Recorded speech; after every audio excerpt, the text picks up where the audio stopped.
ஸ்தோத்திரம். தேவனுக்கு மகிமை உண்டாவதாக.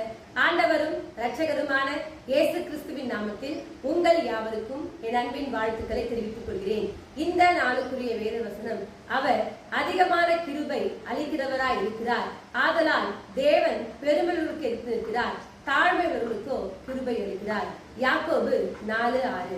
என் அன்பு தேவஜனமே, யாக்கோபு சொல்லும் பொழுது சொல்றாரு, அவர் அதிகமான கிருபை என்ன பண்றாராம், அளிக்கிறவரா இருக்கிறார். ஹல்லேலூயா. கிருபை என்றால் என்ன? தகுதி இல்லாதவனுக்கு கொடுக்கப்படுவது. இந்த கிருபை நாம் பெற்றுக்கொள்ள வேண்டும் என்று சொன்னால் நாம் என்ன செய்ய வேண்டுமா? தாழ்த்தி தேவ சமூகத்தில் கேட்கும் பொழுது அந்த கிருபையை தேவன் நமக்கு கொடுக்க வல்லவரா இருக்கிறார். ஹல்லேலூயா. அவன் அன்பு தேவஜனமே, நாம் பெருமையோடு அல்ல, தாழ்மையோடு கேட்டு கிருபையை பெற்றுக்கொள்வோம். அந்த கிருபை நம்மோடு கூட இருந்தால் நாம் உயர்த்தப்படுவோம், ஆசீர்வதிக்கப்படுவோம், மேன்மைப்படுத்தப்படுவோம். ஆகவே கிருபையை பெற்றுக்கொள்வோம். கர்த்தர் நம்மை ஆசீர்வதிப்பார். God bless you.